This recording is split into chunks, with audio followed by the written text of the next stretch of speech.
Hai teman-teman, apa kabar? Semoga dalam keadaan sehat dan bahagia ya. Kali ini kita akan membahas film action horor paling bikin deg-degan sepanjang sejarah. Judulnya The Purge Anarchy. Diceritakan sebuah kebijakan kontroversial muncul, yaitu selama 12 jam, semua kejahatan termasuk pembunuhan menjadi legal tanpa hukuman. Jelas ya, sebagian besar akan bersikap anarkis, saling menyerang dan memanfaatkan kesempatan. Di film ini juga kalian akan melihat perjuangan beberapa orang untuk tetap bertahan hidup di malam yang mengerikan. Kira-kira gimana sih kondisi malam itu? Tanpa banyak basa-basi lagi, mari kita kupas filmnya.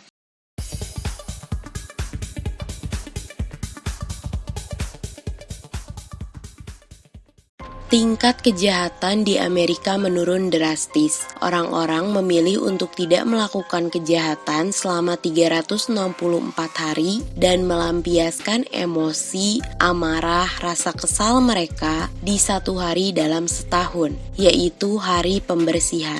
2 jam sebelum hari pembersihan, orang-orang mulai sibuk dengan urusannya masing-masing. Ada yang siap ikut pembersihan, ada yang menawarkan jasa untuk perlindungan, ada juga yang bergegas pulang ke rumah. Shane dan Liz baru selesai belanja. Tiba-tiba seorang pria muncul. Mereka tampak menyeramkan. Segerombolan orang bertopeng yang siap melakukan malam pembersihan. Di sisi lain, lelaki bernama Leo juga sudah mengincar seseorang untuk dihabisi malam ini. 45 menit sebelum pembersihan, Eva, anaknya yang bernama Kelly, dan kakek dari Kelly sudah berada di rumah. Sialnya, Shane dan Liz malah terjebak di luar karena mobil yang mereka tumpangi tiba-tiba mogok. Tidak ada yang mau menolong mereka. Sampai akhirnya segerombolan geng bertopeng itu muncul lagi. Fix, ini yang rusakin mobil mereka adalah geng itu. Pengumuman tentang malam pembersihan terdengar di mana-mana. Sirine tanda malam pembersihan dimulai, membuat sebagian orang mulai turun ke jalanan. Intinya, kejahatan apapun diperbolehkan pada malam ini. Polisi, unit gawat darurat, dan rumah sakit dinonaktifkan. Tentu saja tujuan turunnya orang-orang ke jalanan itu berbeda-beda ya guys. Leo turun ke jalan. Dia berencana untuk balas dendam malam ini.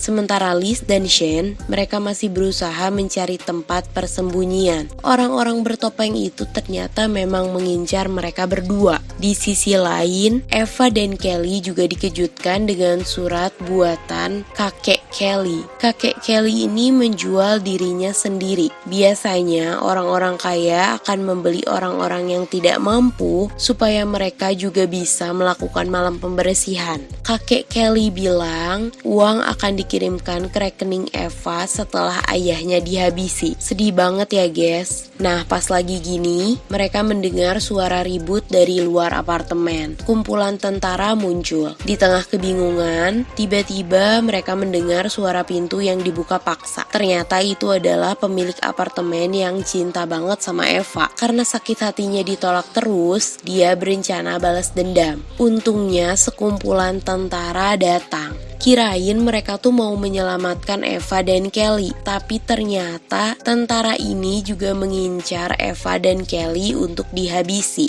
Nggak tanggung-tanggung, pimpinan tentara muncul untuk menghabisi mereka secara langsung. Kebetulan banget, Leo melihat itu. Awalnya ia ragu sih mau nolongin atau enggak, tapi ujung-ujungnya Leo nolongin mereka juga. Di saat bersamaan, Liz dan Shane menemukan mobil Leo yang tidak terkunci, jadi mereka bersembunyi di dalam sana. Di sini Leo membaku hantam semua tentara. Dia juga membaku hantam pimpinan tentara itu demi menyelamatkan Kelly dan Eva. Pas mau masuk ke dalam mobil, terjadilah ribut di sini. Sebab Liz dan Shane ada di dalam mobil, tapi mereka nggak punya banyak waktu. Leo harus segera menghindari pimpinan tentara yang bangun lagi dan geng bertopeng. Mobil Leo juga mati setelah ditembak berkali-kali. Mereka berencana berpisah nih, tapi kita tahu ya kalau di sini Leo lah yang punya kekuatan untuk melindungi mereka. Jadi mereka nggak mau Leo pergi. Di sini Eva juga janji mau kasih mobil kalau Leo bisa membawa mereka semua ke apartemen Tanya, teman kerjanya. Leo setuju sih karena sejujurnya dia juga lagi butuh mobil untuk pergi ke tempat tujuannya. Selama perjalanan menuju rumah Tanya, mereka bertemu dengan banyak korban. Ada juga para pengintai yang menembak siapa saja sesuka mereka. Belum lagi, Shane juga sempat kena jebakan. Untung saja Leo melindungi mereka semua. Selama perjalanan mencekam ini, mereka saling berkenalan dan ngegibahin Leo. Sementara Leo fokus melindungi mereka. Di tengah jalan, mereka juga menemui truk yang sama dengan truk yang menangkap Eva dan Kelly. Ternyata itu adalah truk pemerintah. Di sana juga ada tanda silang NFFA. Itu adalah tanda dari Carmelo, geng anti pembersihan. Jadi pada malam itu memang pemerintah juga melakukan pembersihan dengan tujuan mengurangi populasi orang-orang menengah ke bawah. Mereka melanjutkan perjalanan nih. Tidak mudah ya guys, karena lagi-lagi mereka bertemu dengan para pembantai random yang menyerang siapa saja. Karena insiden ini, Shane dan Leo juga terluka. Setelah perjalanan panjang, mereka akhirnya sampai di apartemen Tanya. Untungnya mereka disambut dengan baik. Semua keluarga Tanya ini katanya anti pembersihan. Ada ibu, ayah, adik Tanya yang bernama Lorraine, dan suami Lorraine. Di sini kita juga akan dibuat kesal sih sebab ternyata Eva bohong. Keluarga Tanya tidak memiliki mobil. Eva melakukan ini demi melindungi Kelly, sekaligus membantu mereka sampai sini dengan aman. Sebenarnya Eva juga tidak ingin Leo pergi, tapi jelas Leo kesel banget, gendok gitu ya. Itu kan malam yang penting juga untuk Leo. Tiba-tiba Lorraine menembak Tanya. Lorraine kesal nih karena ternyata suaminya itu berselingkuh dengan Tanya. Mereka berdua jahat, gitulah pikir Lorraine. Masalahnya, suami Lorraine ini malah megang Liz sebagai pelindung buat dia. Jadi mau gak mau, Leo melindungi mereka semua dan meminta yang lain segera keluar dari apartemen. Masalah belum selesai. Ketika Leo melihat keadaan, ia menyadari bahwa tentara itu mengikuti mereka. Tentara itu berbicara tentang mengepung rumah dan mendapatkan Kelly serta Eva, lalu membunuh Leo. Leo yang mendengar itu meminta teman-temannya untuk bergerak cepat. Satu persatu dari mereka memanjat keluar pagar apartemen. Pas berhasil keluar dari apartemen, sialnya mereka semua tertangkap oleh geng bertopeng. Serem banget guys, keluar kandang singa malah masuk kandang macan. Tapi di sini kita tahu sebenarnya geng itu bukan mau bunuh mereka, tapi geng ini bakal jual orang-orang yang mereka tangkap karena geng ini hanya butuh uang. Mereka dijual kepada orang-orang kaya. Drama jual-menjual ini bikin kita kesel guys. Setelah Leo dan kawan-kawan dijual, mereka tiba-tiba ditampilkan di atas panggung dengan banyak sultan yang menonton mereka. Mereka semua dilelang guys.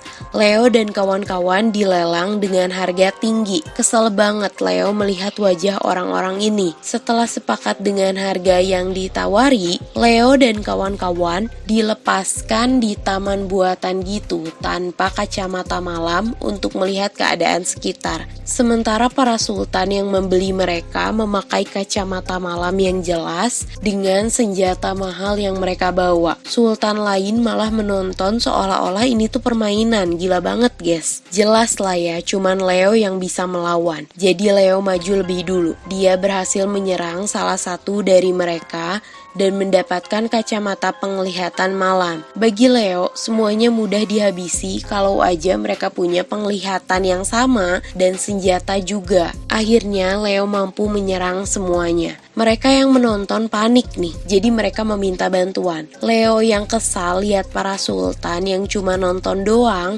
menembak pembatas kaca di antara mereka. Tentu saja semuanya belum berakhir. Muncullah tim yang sengaja dipanggil untuk membunuh Leo dan teman-temannya. Leo dan kawan-kawan nih sempat putus asa. Mereka pasrah karena jumlah orang-orang yang datang terlalu banyak. Dalam insiden ini, Shane juga meninggal. Tapi tiba-tiba alarm berbunyi, ada bom di sana. Dan geng Carmelo, yaitu geng anti pembersihan, tiba-tiba muncul. Keren banget guys, mereka datang untuk menyelamatkan orang-orang. Carmelo juga ternyata ada di sana. Carmelo bilang, biar mereka yang urus sisanya. Jadi Leo dan kawan-kawan bisa pergi. Tapi sayangnya, Liz tidak ingin pergi. Dia ingin tetap bersama Shane, walaupun Shane kan udah nggak ada ya. Mereka akhirnya berpisah. Eva dan Kelly ikut Leo. Mereka berhasil mendapatkan sebuah mobil. Tentu saja mereka pergi ke tempat tujuan Leo. Ternyata Leo datang ke rumah pembunuh anaknya. Tahun lalu, anak Leo itu diserang oleh seorang pria yang sedang mabuk. Orang itu tajir banget guys. Walaupun ia salah, ia tetap bisa bebas dan menjalani kehidupan seperti biasanya. Walaupun sudah menghancurkan kebahagiaan Leo, lelaki ini bahagia dengan keluarga kecilnya. Kelly bahkan berusaha menahan Leo, tapi percuma saja guys. Leo tetap masuk ke rumah itu. Keluarga lelaki ini lagi tidur nyenyak. Leo tuh kelihatan hanya ingin melampiaskan kesedihannya. Dia meminta lelaki itu untuk menatap mata Leo dan mengingat dia telah membunuh seorang anak yang tidak bersalah. Saat Leo keluar dari rumah itu, tubuhnya tiba-tiba dijedor oleh seseorang. Betul guys, itu adalah pimpinan tentara yang ditemuinnya. Tentara itu bilang, di malam pembersihan jangan pernah mencoba menyelamatkan orang lain. NFFA berusaha menyeimbangkan populasi, jadi tidak boleh ada yang mengganggu-gugat tugas mereka. Saat akan menembak lagi, pria itu tiba-tiba ditembak oleh lelaki yang membunuh anak Leo. Mungkin mau balas budi ya, karena Leo ternyata tidak jadi menghabisinya, walaupun ingin banget. Eva dan Kelly datang untuk menolong Leo. Saat NFFA akan membaku hantam Leo lagi, sirine berbunyi tanda malam pembersihan telah selesai. Jadi mau gak mau mereka semua harus berhenti menembak guys. Leo, Kelly, dan lelaki yang menghabisi anak Leo pergi ke rumah sakit untuk segera menolong Leo. Setelah itu film pun selesai. Gimana nih guys, menegangkan kan? Coba bayangin gimana kalau misalkan kita ada di luar rumah ketika malam pembersihan. Nggak kebayang kan ya paniknya kayak gimana. Sebetulnya film ini adalah seri kedua dari film The Purge. Ada The Purge di tahun pertama, tapi sebenarnya mau ditonton dari seri 1, seri 2, atau seri 3 juga sama aja sih guys. Kalau teman-teman suka dengan genre film seperti ini, teman-teman bisa menonton seri selanjutnya atau seri sebelumnya.